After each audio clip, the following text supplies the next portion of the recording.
مفتی طارق مسعود کے بیانات کے لیے طارق مسعود آفیشیل کو سبسکرائب کریں۔ طارق مسعود آفیشیل۔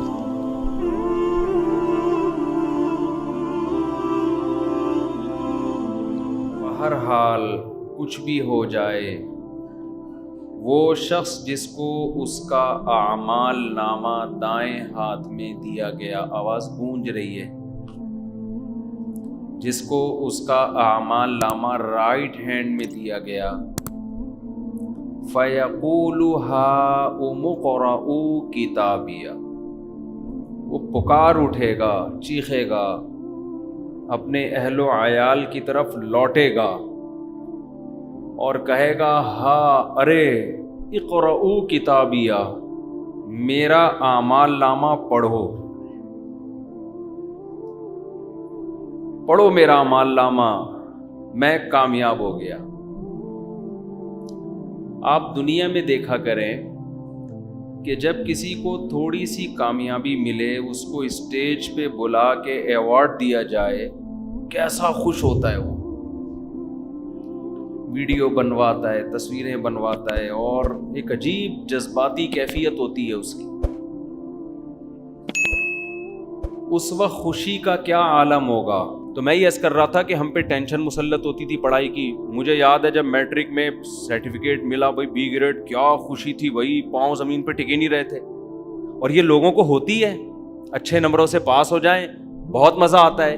تو سوچو جس دن یہ اعلان ہوگا، ایک طرف جہنم کی آگ ہے، اللہ کا قہر ہے، اللہ کا غضب ہے، دوسری طرف جنت کے باغات ہیں، ایسی جنت مالا عین رأت ولا اذن سمعت ولا خطر علی قلب بشر۔ نبی نے فرمایا نہ کسی کان نے اس کی لذتوں کو سنا ہے۔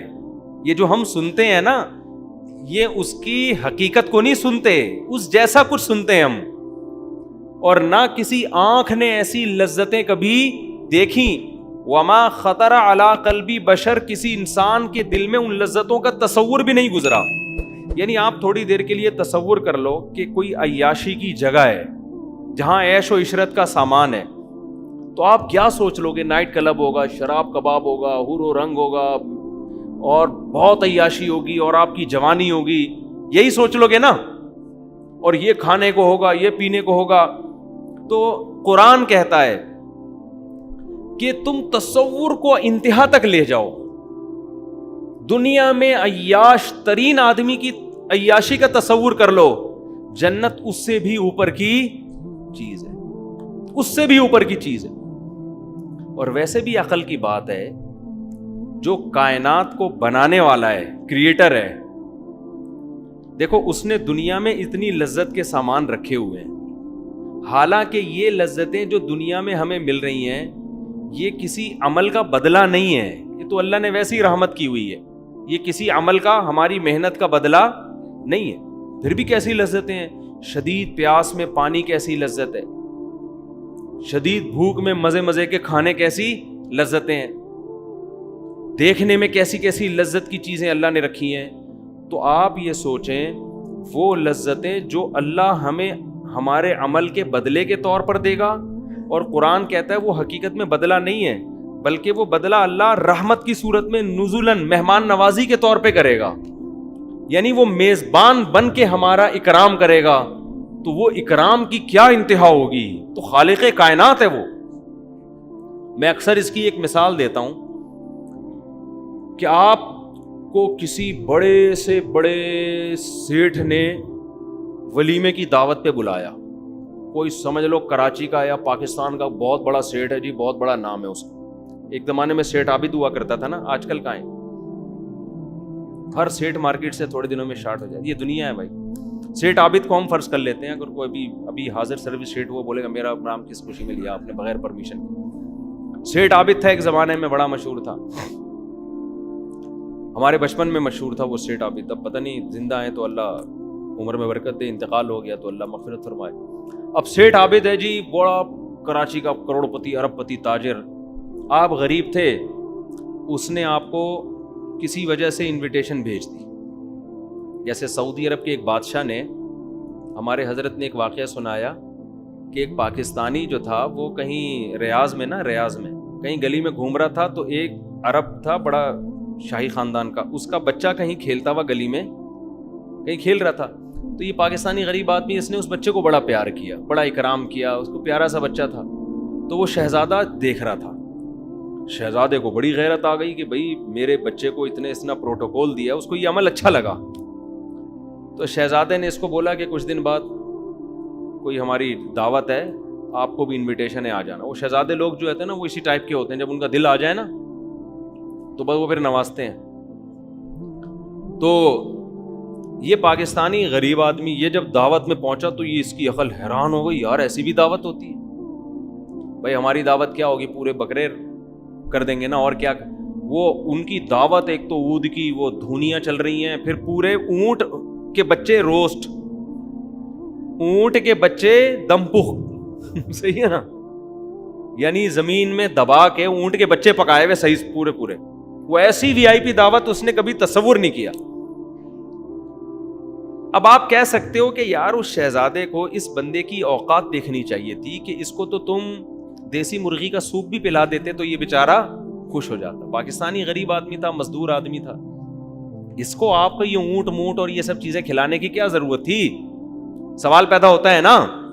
اس کو تو آپ چائے میں پاپے بھی ڈبو کے دے دیتے، یہ کہتا بھائی بادشاہ کے محل سے ہو کے آؤ، بس یہی کافی تھا، بلکہ اپنے گھر بلاتے، سر پہ ہاتھ پھیرتے، سیلفی لیتے، چل پتلی گلی سے نکل۔ وہ ساری زندگی اسی سیلفی پہ خوش ہوتا کہ نہیں ہوتا؟ یہ تو بہت خوش ہو جاتا، لیکن بادشاہ کی بے عزتی ہو جاتی۔ یہ دنیا میں بتاتا یار بادشاہ سلامت کی دعوت تھی اور چائے میں پاپے ڈبو کے کھلائے جا رہے تھے۔ کیا خیال ہے؟ بادشاہ جب دعوت کرتا ہے تو جن لوگوں کو انوائٹ کیا ہے ان کی حیثیت نہیں دیکھتا، وہ کس کی حیثیت دیکھتا ہے؟ اپنی۔ کبھی کسی مالدار کو آپ نے دیکھا دال چاول کھلا رہا ہو دعوت میں؟ دلیل یہ دے کہ میں نے جن لوگوں کو بلایا ان کو یہ بھی میسر نہیں، صدقے میں تو کرے گا یہ۔ ارے جب کوئی مالدار غریبوں پہ صدقہ کر رہا ہوتا ہے نا، اس صدقے میں تو دال چاول بھی ہوتا ہے، 5 روپے دے کے بھی تنخواہ دیا جاتا ہے، اور راشن بانٹ دیا جاتا ہے، بھائی آٹے کی 5 تھیلیاں ایک غریب کو دے دو۔ صدقہ اور چیز ہے، اور دعوت بولو نا، دعوت الگ چیز ہے۔ تو جب دعوت کرتا ہے نا سیٹھ آدمی، تو دعوت میں اصول یہ ہے کہ آپ کے اپنے اسٹینڈرڈ کے حساب سے ہوتی ہے۔ تبھی جو مالدار لوگ ہیں ان کے بچوں کے ولیمے یا اپنے ولیمے ان کے اسٹینڈرڈ کے حساب سے ہوتے ہیں، 10 قسم کے کھانے ہوتے ہیں، پہلے سوپ لایا جا رہا ہے، پھر یہ لایا جا رہا ہے، پھر یہ لایا جا رہا ہے۔ اب کیا ہوا کہ آپ غریب آدمی تھے، آپ بیچارے رکشا چلاتے تھے یا کہیں چوکیداری کر رہے تھے، تو سیٹھ عابد نے آپ کی دعوت کر دی، آپ بڑے خوش ہو گئے، یار اب سیٹھ عابد کی دعوت ہے، ڈیفینس میں کوئی بڑی وی آئی پی جگہ ہوگی۔ تو سیٹھ عابد نے کہا بھائی میری طرف سے دعوت ہے، میرے بیٹے کا ولیمہ ہے، تو میں بلاتا تو نہیں غریب لوگوں کو، لیکن چلو یار تمہارے سے بھی کوئی سلام دعا ہے ہماری، آ جانا۔ آپ پہنچ گئے، دال چاول پکے ہوئے وہاں پہ، صحیح ہے، کیا پکا ہوا ہے؟ دال چاول۔ اب آپ کھا رہے ہو، یار ہم کیا سمجھ کے آئے تھے، ایسا خوبصورت لان ہوگا، انٹری کے لیے لوگ الگ استقبال کے لیے کھڑے ہوئے ہوں گے، پھر جب لان میں جائیں گے تو وہ ستارے ٹمٹما رہے ہوں گے، بڑا ڈیکوریشن کا انتظام کیا ہوا ہوگا، اور اگر وہ بالفرض دیندار نہیں ہیں تو ناچ گانے کی محفلیں بھی ہوں گی، حور و رنگ کا انتظام کیا ہوا ہوگا، فنکارائیں بلائی ہوئی ہوں گی، اداکارائیں ملکی مشہور جن کو آج تک ہم نے صرف ٹی وی پہ دیکھ کے حسرت کیا کرتے تھے، ان کو زندہ دیکھنے کا ہمیں موقع ملے گا۔ یہ سوچ ہوگی نا اس کی، اور بناب اس سے بھی ملاقات ہوگی، اس سے بھی ملاقات ہوگی، یہ ہوگا، یوں ہوگا، وغیرہ وغیرہ۔ تو اور پھر کھانے میں پہلے سوپ پیش کیا جائے گا، تو غریب تو بیچارہ خوشی سے 3 دن تک اس کو نیند نہیں آئے گی۔ جب وہاں پہنچے تو یہ دیکھ کر اس کے خون کے آنسو کہ میرے لیے کیا انتظام ہے۔ باپ کہہ رہے ہو صاحب یہ کیا ہے یار، یہ صدقے کی محفل ہے، کوئی 11ویں شریف ہے یا ابا کا تیجا کر رہے ہو یا ولیمہ کر رہے ہو؟ سیٹھ عابد کہہ رہا ہے بھئی آپ کو کیا اعتراض ہے، آپ کو گھر میں یہ ملتی ہے، آپ کو تو گھر میں اگر ملتی بھی ہے تو سادہ دال چاول. ہم نے تو دال میں ٹماٹر کا تڑکا بھی لگوا دیا آپ کے لیے, یہ اسپیشل آپ کے لیے تڑکا لگوایا, ورنہ ہم تڑکے وڑکے نہیں لگاتے. آپ کو تو ابلے ہوئے چاول گھر میں ملتے ہیں, ہم نے اسپیشل آپ کے لیے دال میں تھوڑا تڑکا لگایا. دیکھو مزہ نہ آئے پیسے واپس. ہے مزے کی دال, آپ کھا رہے ہو, مزہ آ رہا ہے, بھوک بھی لگ رہی ہے, لیکن آپ کہو گے کہ آج سے سیٹھ عابد کی عزت ختم. 20 لوگوں کو جا کے بتائے گا ابے بڑا بنا پھرتا ہے, سب ٹوپی ڈرامہ, کنجوس آدمی, 1 نمبر کا, یہی بولو گے نا. اب جو بھی آپ کو کہے ابے تجھے تو تیری حیثیت سے زیادہ کھلا دیا, آپ کہو گے بھائی ہمیں ہماری حیثیت سے زیادہ نہیں کھلایا. بات یہ ہوتی ہے دعوت کرنے والا اپنی حیثیت کے حساب سے دعوت کرتا ہے. وہ انوائٹڈ مہمان جو ہیں ان کی حیثیت کو پیش نظر نہیں رکھتا. تو اب مجھے ایک بات بتاؤ, سیٹھ عابد یہ حماقت کبھی نہیں کرے گا کہ دال چاول کھلا دے. وہ کہے گا یار آج ساری دنیا دیکھے گی کہ سیٹھ عابد کی دعوت کیسے ہو. کنجوسی کا تانا دنیا میں کوئی نہیں برداشت کرتا, تبھی تو لوگ قرضے لے لے کے دعوتیں اچھی کر رہے ہوتے ہیں. بھائی ایک دفعہ لوگوں کو پتا چل جائے کہ ہم کنجوس نہیں ہیں. اب یہ بھی غلط ہے کہ آپ قرضہ چڑھا دیں اپنے اوپر, لیکن غیرت مند آدمی بہرحال یہ کنجوسی کا تانا کبھی بھی برداشت نہیں, وہ کرے گا ہی نہیں ولیمہ اگر پیسے نہیں ہیں. بھائی کریں گے تو پھر اپنے حساب سے کریں گے. تو آپ مجھے بتاؤ, حدیث میں آتا ہے سب سے زیادہ غیرت کس میں ہے؟ اللہ میں. ایک تو غیرت اس میں زیادہ, اس کو کنجوسی کا تانا بالکل بھی پسند نہیں ہے. یہودیوں نے ایک دفعہ اللہ کے بارے میں یہ کہہ دیا ید اللہ مغلولہ, اللہ کے ہاتھ بندھے ہوئے ہیں, تھوڑا تھوڑا کر کے دیتا ہے. اللہ کو اتنا غضب آیا, قرآن میں اللہ نے سورت نازل کی, فرمایا غلت ایدیہم, ان کے ہاتھ بند گئے ہیں, ولعنوا بما قالوا, ان یہودیوں پہ اللہ کی لعنت. یہ کہہ رہے میرے ہاتھ بندھے ہوئے ہیں, بل یداہ مبسوطتان, میرے تو دونوں ہاتھ ایسے کھلے ہوئے. اللہ کو غصہ آیا, اللہ نے فوراً جواب دیا. کنجوس آدمی کو آپ کنجوسی کا تانا دو, وہ جواب نہیں دے گا, تھینک یو کہہ کے نکل جائے. اگر کوئی کہے نا اس کو کہ ماشاءاللہ آپ پیسہ بہت بچا کے رکھتے ہیں اور بہت سیو کرتے ہیں, وہ کہے گا شکریہ, آپ نے میری کفایت شعاری اور قناعت کی تعریف کی, میں آپ کے شکر گزار. لیکن جو سخی ہوگا وہ بولے گا ابے بچائے گا تیرا باپ, ہم تو خرچ کرنے والے لوگ ہیں. اس کو وہ چپ نہیں رہے گا, وہ خاموش کبھی نہیں رہے گا, اس کو غصہ آئے گا, بھائی تو کیسی بات, اور یہ غصہ آنا اس کی علامت ہے یہ سخی ہے, یہ کنجوسی کا تانا برداشت نہیں کرتا. دیکھو کسی میں غیرت ہو, آپ اس کو بولو بھائی ہم نے سنا یار تیری زوجہ کے وہ فلانے سے تعلقات ہیں, ایک دم لال پیلا غصہ, تو نے یہ الزام کیسے لگایا بھائی, ایک دم لال پیلا ہو جائے گا نا. اور غیرت نہیں ہے بھائی, میں نے سنا ہے تیری وائف کے چکر چل رہا, کہہ رہے تھینک یو یار, ایسا ہے. اصل میں وہ میرا خیال ہے غلط انفارمیشن ہے, تحقیق کر لیتے ہیں.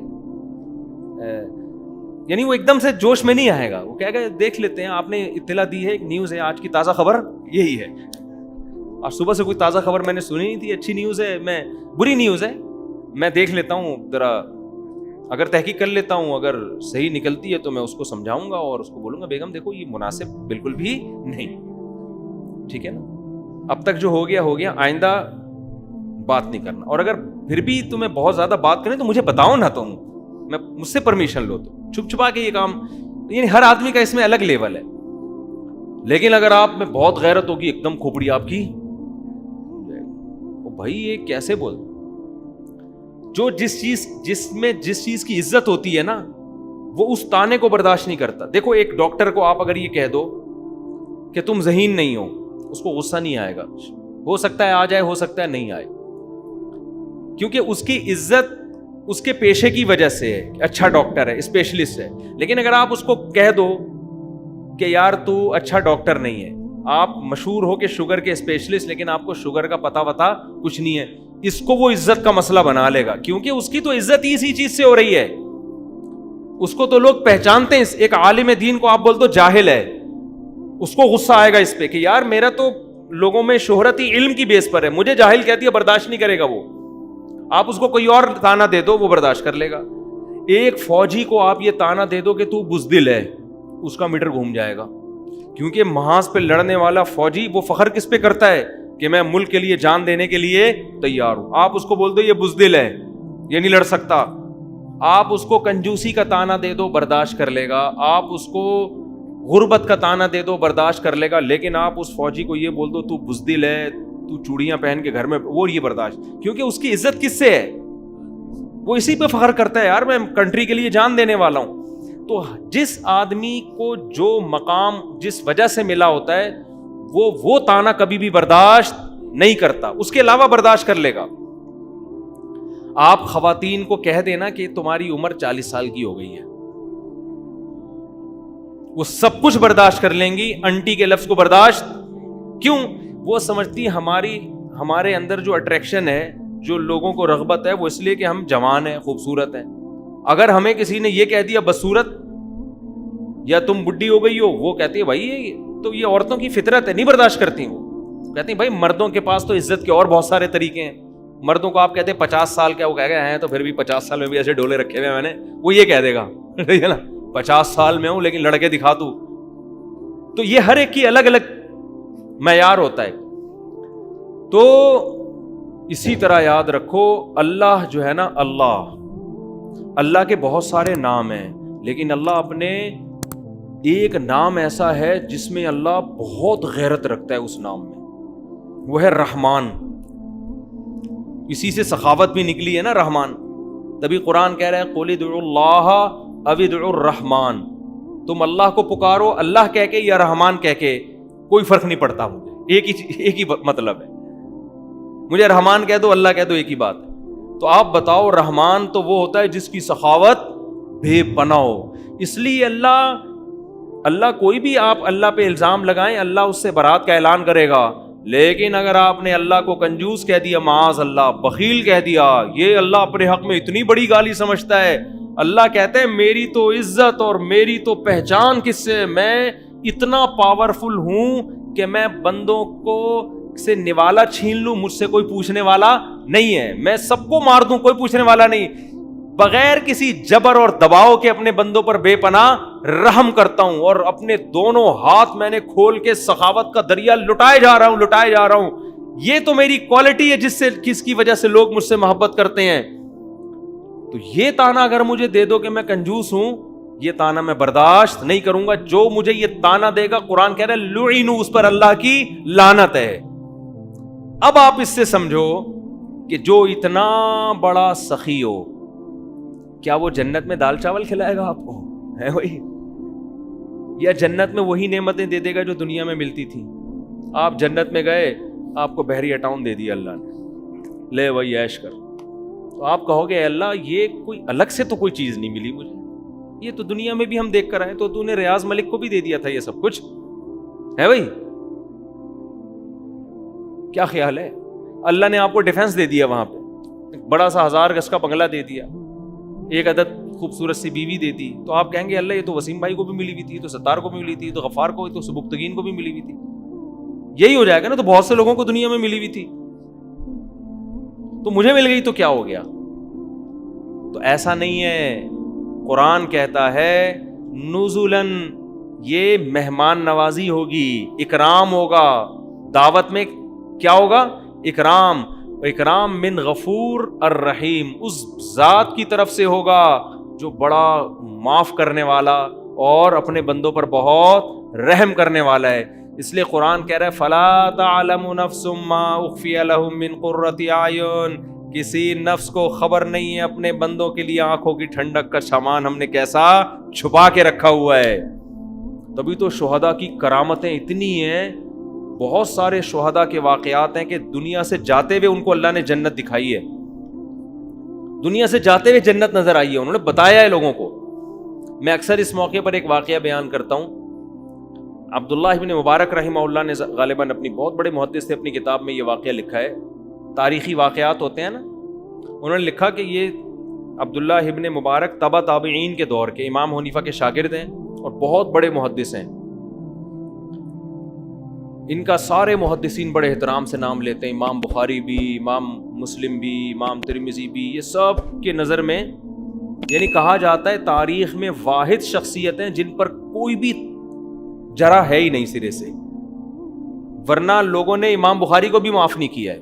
یہ جو بعض لوگ کیڑے نکالتے رہتے ہیں نا کہ فلاں نے فلاں کے بارے میں یہ کہا, فلاں نے فلاں کے بارے میں یہ کہا, لوگ بدگمان ہوتے ہیں بزرگوں سے, تو بھائی طنز تو امام بخاری پر بھی کیا ہے. اگر کوئی امام بخاری کے بارے میں نکال کے دکھانا چاہے نا فلاں نے امام بخاری کو یہ کہا, تو وہ ان پہ بھی ملتا ہے. تو صرف کتابوں کے حوالوں سے یہ ثابت کر دینا کہ فلاں نے فلاں پہ یہ نیگیٹو تبصرہ کیا ہے, اس سے اس کا فلاں کا برا ہونا ثابت نہیں ہوتا. اس میں یہ دیکھا جاتا ہے کہ یہ تبصرہ صحیح تھا یا غلط تھا, اس کو دلائل سے پرکھا جاتا ہے. لیکن آج بعض لوگ دنیا میں ایسے پیدا ہو گئے ہیں جن کا گندی مکھی کا کام گندگی میں بیٹھنا ہوتا ہے نا, بس ان کا کام ہی یہی ہے. انہوں نے بڑے بڑے اہل اللہ, بڑے بڑے بزرگوں کی حیثیت کو ختم کر دیا ہے. تو خیر, لیکن یہ عبداللہ بن مبارک ایسے ہیں, تو غالباً ان کا واقعہ ہے یا کسی اور بزرگ کا, کیونکہ میں نے بعض واقعات 15 سال 20 سال پہلے پڑھے ہیں, تو ان میں مجھے نام پوری طرح یاد نہیں ہے. تو انہوں نے اپنا واقعہ نقل کیا کہ ہم ایک لڑائی میں تھے میدان جہاد میں, تو ایک نوجوان, ہم اسے دیکھتے تھے دن میں روزہ رکھتا تھا, رات میں تہجد پڑھتا تھا, بہت تھوڑا آرام کرتا تھا, مجاہدین کی خدمت بہت کیا کرتا تھا, بہت زیادہ پرہیزگار تھا, اور دن میں بڑی بہادری سے لڑتا. تو کئی دن ہو گئے, کئی ہفتے ہو گئے, ایک قلعہ فتح نہیں ہو کے دے رہا تھا. تو وہ کہتے ہیں کہ میری ڈیوٹی اس بندے کے ساتھ لگ گئی رات کو, کہ رات کو کچھ دیر یہ سوئے گا, میں پہرا دوں گا, پھر جب میں سوؤں گا تو یہ نوجوان پہرا دے گا. یہ عرب سے ایک کتاب چھپی ہے, اس کا نام ہے تہجد میں اٹھنے کے 100 طریقے. اس کتاب میں یہ واقع, میں پہلے عربی کتابوں کا ترجمہ کرتا تھا ایک ادارے کے لیے. عرب سے جو کتابیں آتی تھیں نا عربی میں, تو وہ ادارے والے کیا کرتے تھے, بہت سے علماء لیتے تھے, میں بھی لیتا تھا, ان کا ہم اردو ترجمہ کر کے وہ کتابیں وہ پھر ادارے والے چھاپتے تھے. تو وہ ایک عرب عالم نے کتاب لکھی, بڑی زبردست کتاب تھی.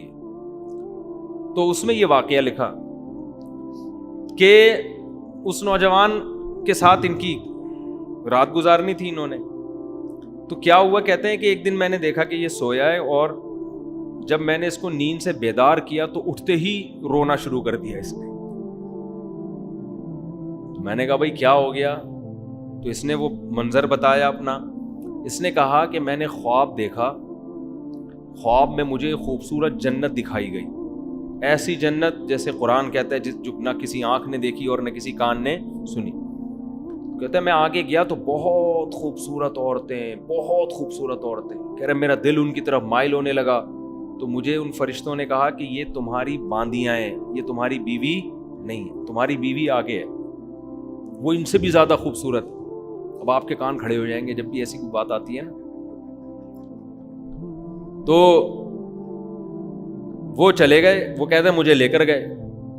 تو میں جب آگے گیا ہوں, اتنی خوبصورت جو اللہ نے جنت کے نقشہ کھینچا ہے قرآن مجید میں, کہہ رہے ہیں جب میں قریب گیا ہوں وہاں تو ایک خوبصورت کمرہ, جیسے دلہن کا کمرہ سجا ہوا ہوتا ہے, ایک تخت پہ ایک بہت حسین عورت, بہت ہی حسین, اس کے سامنے افطاری کا سامان رکھا ہوا ہے, کھانے پینے کا نا, افطاری کا نہیں ہوتا سامان.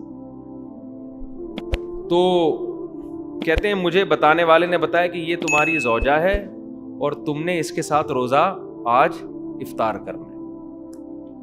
اب رات کے وقت کس کی تو خواب آ رہا ہے نا اس کو, کہہ رہے میرا تو ایسا دل کہ میں اس کے قریب جاؤں, میرا دل للچا رہا ہے. کہہ رہے جیسے ہی میں اس کے قریب گیا اور میں نے کہا میں افطاری کروں, تو اس نے میرا ہاتھ پکڑ لیا اور کہا ابھی تمہارا ٹائم نہیں ہوا ہے, جب افطاری کا ٹائم ہوگا نا, جو یعنی حقیقت میں افطاری کے ٹائم, کل تم نے روزہ میرے ساتھ افطار کرنا ہے, کل تم نے روزہ میرے ساتھ افطار کرنا ہے. کہہ رہے ہیں اس دوران آپ نے مجھے آ کے اٹھا دیا, تو میرا وہ سارا خواب مجھے اس منظر پہ رونا آ رہا ہے, اتنا حسین منظر. لیکن اس نے کل کا وعدہ کیا کہ کل تمہارا روزہ کس کے ساتھ افطار ہوگا, میرے ساتھ. تو وہ بزرگ کہتے ہیں کہ مجھے لگا کہ یہ کل شہید ہو جائے گا نا, کیونکہ روزے تو یہ روز رکھتا ہے. حدیث میں آتا ہے میدان جہاد میں جو ایک روزہ رکھتا ہے 1 سال کے روزوں کے برابر ہے. لیکن علماء نے لکھا ہے یہ فضیلت اس کے لیے ہے جس کو روزہ رکھنے کے بعد لڑنے میں کمزوری نہ ہو. اگر روزہ رکھنے کے بعد یہ خطرہ ہے کہ ہم کمزور ہو کے لڑ نہیں پکیں, پھر روزہ رکھنا جائز نہیں ہے, کیونکہ پہلے دشمن ہے. تو کہتے ہیں کہ یہ اس کا روزہ تھا, تو میں سمجھ رہا تھا اب شہادت ہو جائے گی اس کی، کچھ بھی نہیں ہوا. تو مجھے ایک خیال آنے لگا کہ جھوٹا خواب ہوگا اس کا. کہتے ہیں کہ سارا دن یہ بہادری سے لڑا بھی، پھر بھی شہید نہیں ہوا. کہہ رہے ہیں پھر ہم نے افطاری کا سامان لا کے رکھ دیا اور ان کو خیال ہونے لگا کہ یار ایسے ہی خواب تھا، ایک پراگندہ خیال ہوگا، آ گیا ہوگا. کہہ رہے ہیں ادھر یہ افطاری پہ بیٹھنے کا وقت آیا ہے، قلعے سے ایک تیر آ کے اس کے سینے میں لگا اور یہ وہیں کلمہ پڑھ کے شہید ہو گیا. اب وہ جو بزرگ تھے نا، ان کی یہ غالباً عبداللہ بن مبارک تھے، کہہ رہے میری یہ کیفیت کہ میں نے تو یہ سارا خواب، یعنی اس نے مجھے سنایا تھا نا کہ این میری تمہاری مجھ سے ملاقات کب ہوگی؟ افطاری کے ٹائم. کہہ رہے میں نے زور سے، وہ کہتے ہیں میں نے چیخ ماری نا پورے لشکر میں کہ یہ شخص کامیاب ہو گیا. اور کہہ رہے پھر میں نے سب کو بلا کے اس کا خواب سنایا کہ کیسا اللہ نے خواب سچا کیا ہے، کہ اس حور نے اس سے وعدہ کیا تھا کہ کل تمہاری افطاری کس کے ساتھ ہوگی. یہ مجاہدین کے ایک واقعات نہیں ہیں، مجاہدین کی تو کیونکہ وہ بہت زیادہ قربانی دے رہے ہوتے ہیں نا، تو ان کی کو اللہ کی طرف سے موٹیویشن دوسروں سے زیادہ ملتی ہے. میں اکثر بتاتا ہوں نا، شہیدوں کے خون کی خوشبو میں نے اپنی ناک سے سونگھی ہے، ایک بار نہیں متعدد بار سونگھی ہے، ورنہ عقلی طور پر یہ پاسبل نہیں ہے کہ ایک آدمی شہید ہو رہا ہے اس کے بلڈ میں خوشبو آ رہی ہے.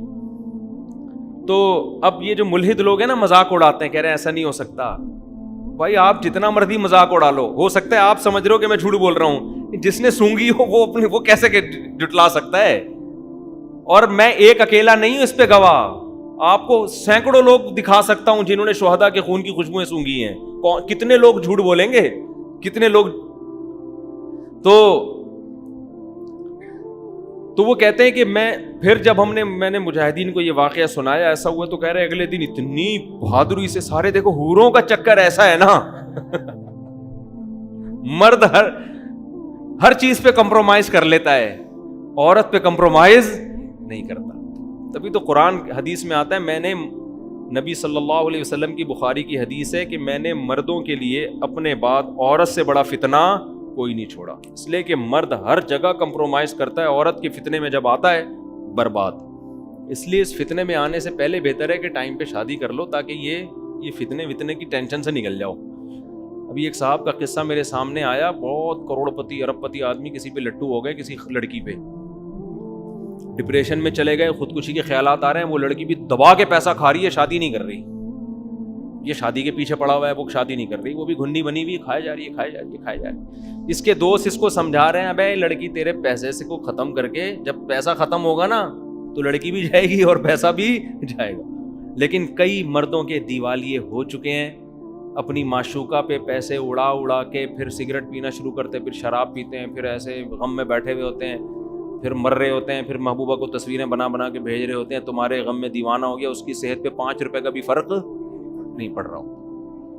یہ سمجھ رہا ہوتا ہے میرے مجنو جیسے بال اور کھلے گریبان، اور میرے یہ جو ایکس رے رپورٹ میں نے یہاں بنا لی ہے پوری پسلیاں، یہ دیکھ کے وہ پاگل ہو جائے گی.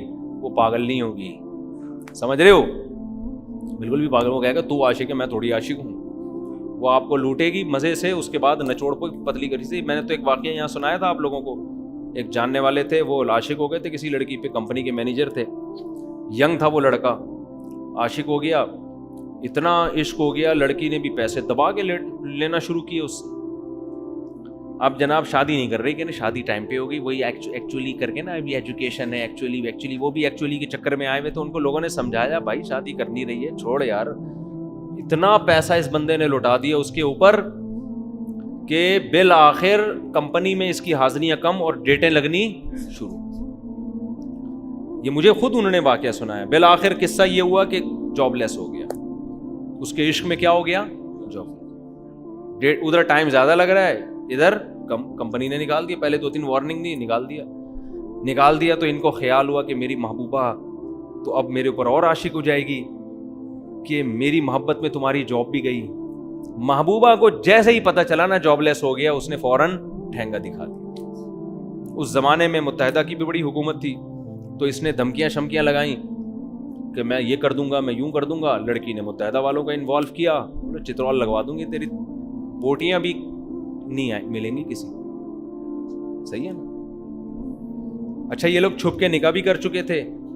رخصتی نہیں ہونے دی تھی, لڑکی ہوشیار تھی, چھپ کے نکاح بھی, تو طلاقیں بھی دلوا دیں.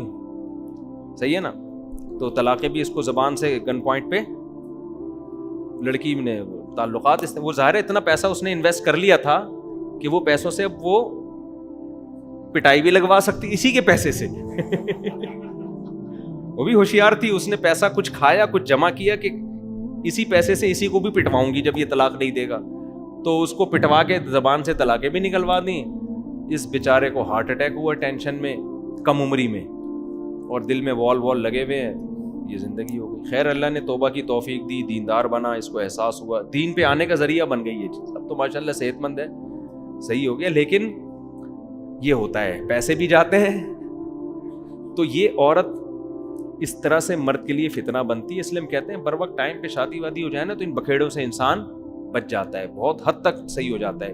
تو خیر میں یہ عرض کر رہا تھا, دیکھو کہ اللہ میاں کو بھی پتا ہے کہ وہ, میں کہہ رہا تھا کہ جب ان کو پتا چلا نا حور مل گئی ہے اس کو, تو وہ انہوں نے واقعہ بیان کیا, مجاہدین اتنی بہادری سے لڑے کہ وہ قلعہ فتح ہو گیا. ہر ایک کی خواہش ہوگی کہ میں بھی شہید ہو جاؤں. تو بعض دفعہ اللہ کی طرف سے چیزیں دکھا دی جاتی ہیں, موٹیویشن ملتی ہے. تو آج ہمارے لبرل لوگ, ملحد لوگ حوروں کا مذاق اڑاتے ہیں کہ یہ مولویوں نے بیوقوف بنانے کے لیے حوروں کی لالچ دی ہوئی ہے. او بھائی, یہ مولویوں نے لالچ نہیں دی, یہ ہمارے رب نے بتایا ہے کہ ایک عیش و عشرت تم نے دنیا میں دیکھا ہے, ایک عیش وہ ہے جو اللہ اپنے نیک بندوں کو قیامت کے دن دے گا.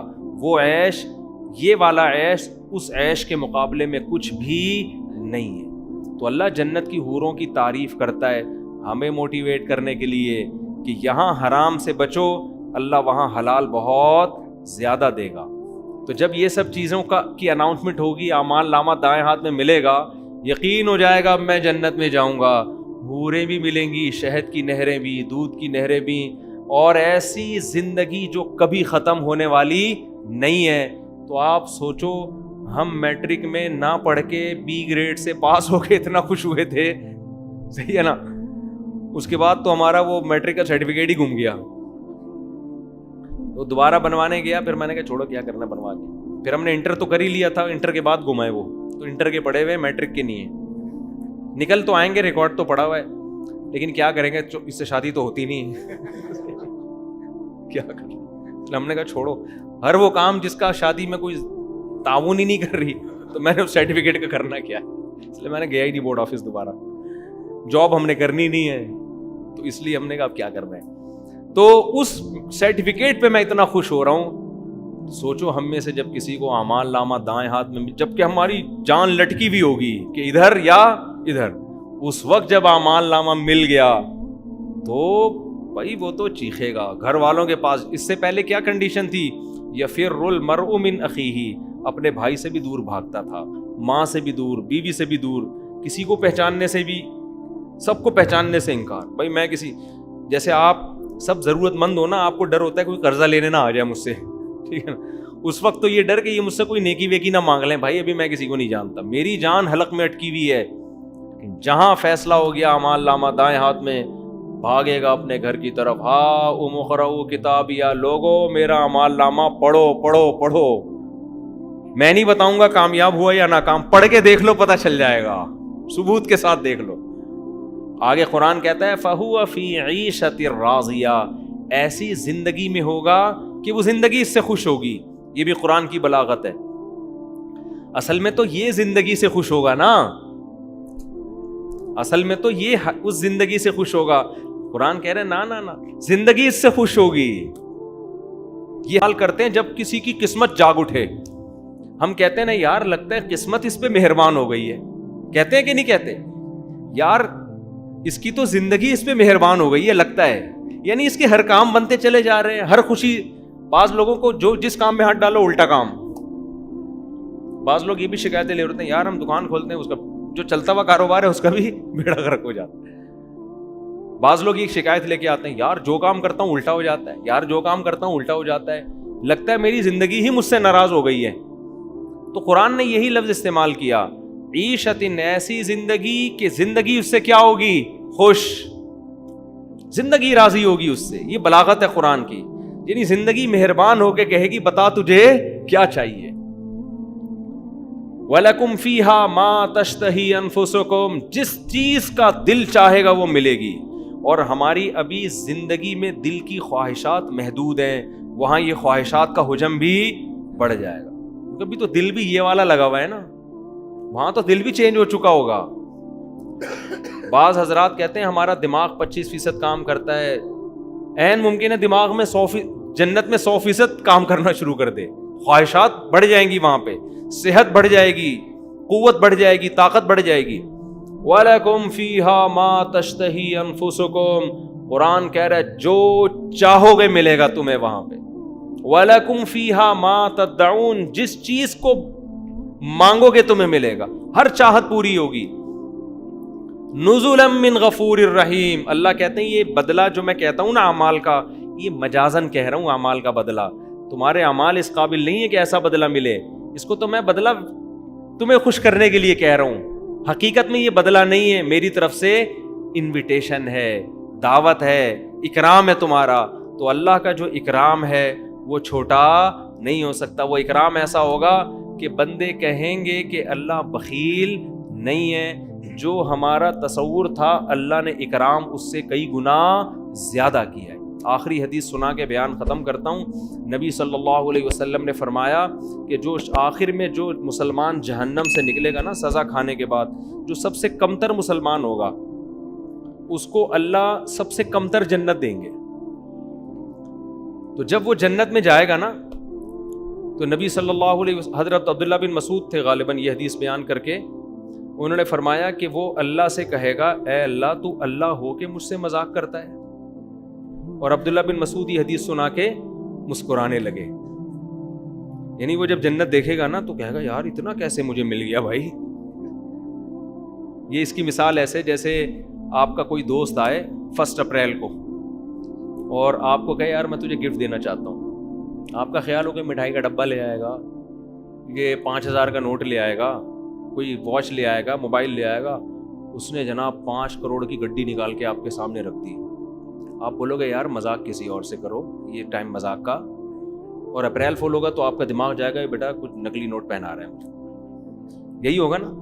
اور اگر اپریل کے علاوہ بھی کوئی یہ کام کرے 5 کروڑ نکال کے دے دی, آپ کیا بولو گے یار سیریس ہو جائے یار, ابھی تیری بچکانا باتیں چھوڑ دے, یہ مذاق کا ٹائم.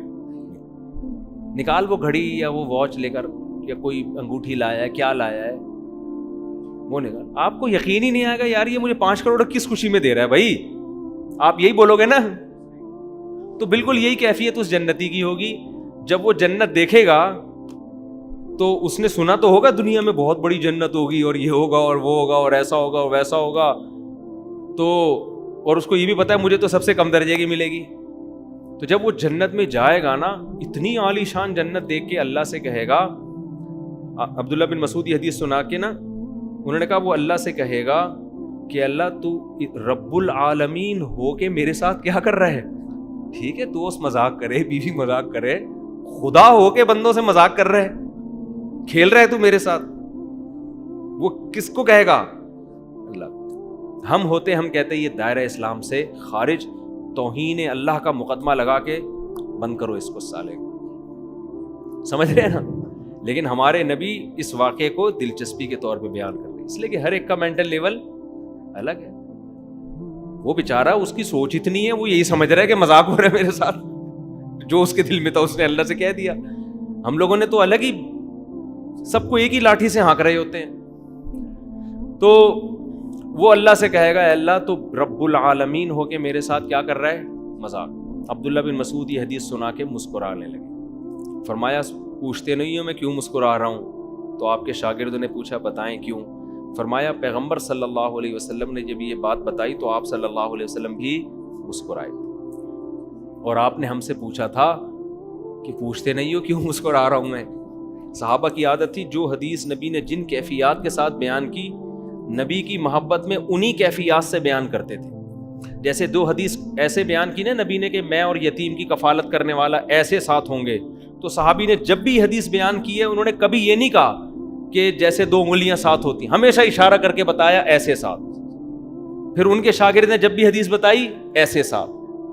تو وہ ایک محبت تھی نا, بالکل اسی اسٹائل میں حدیث بیان کرتے تھے, اسی انداز. تو جس حدیث کو بیان کر کے نبی مسکرائے, صحابی اس حدیث کو بیان کر کے مسکرائے, تابعین, یہ اسی طرح چلی آ رہی ہے یہ. تو ابن مسعود رضی اللہ عنہ نے فرمایا کہ پوچھتے نہیں ہو کیوں مسکراتا ہوں؟ ساتھیوں نے پوچھا کیوں؟ فرمایا کہ نبی حدیث بیان کر کے مسکرائے تھے, اور فرمایا کہ پوچھتے نہیں ہو کیوں مسکراتا ہوں؟ تو ہم نے پوچھا کیوں؟ تو فرمایا کہ جب اللہ بندے کی یہ بات سنے گا تو اللہ بھی مسکرائے گا. اس بندے کو کیا ہو گیا ہے, کیسی باتیں کر رہا ہے. لیکن اللہ اس کی کیفیت کو جانتے ہوں گے, اس پہ اللہ کفر کا فتویٰ نہیں لگائیں گے. اللہ کو پتا ہوگا یہ بیچارہ کہ اس کی یہی کیفیت بننی تھی کیونکہ اس کے ہوش اڑ گئے ہیں یہ جنت دیکھ کر. تو اللہ اس سے کہے گا کہ یہ حقیقت ہے, میں مذاق نہیں کر رہا, اور کہا کہ یہ جتنی تجھے نظر آ رہی ہے اس سے 10 گنا بڑی میں نے تجھے دی ہے. یہ ایک حصہ ہے جو تجھے دکھا رہا ہوں میں, اس سے 10 گنا بڑی. تو اللہ کا اکرام میرے بھائی اللہ اپنے حساب سے کرے گا. خوش قسمت وہ لوگ ہیں جو اس زندگی میں تھوڑے سے گناہوں کو چھوڑ دیتے ہیں اور بہت بڑی جنت کے وارث بن جاتے ہیں. بدقسمت وہ لوگ ہیں جو چند گناہ ہیں جن کو اللہ نے کہا ہے چھوڑ دو, زنا, بد نظری, فحش فلمیں, یتیم کا مال کھانا اور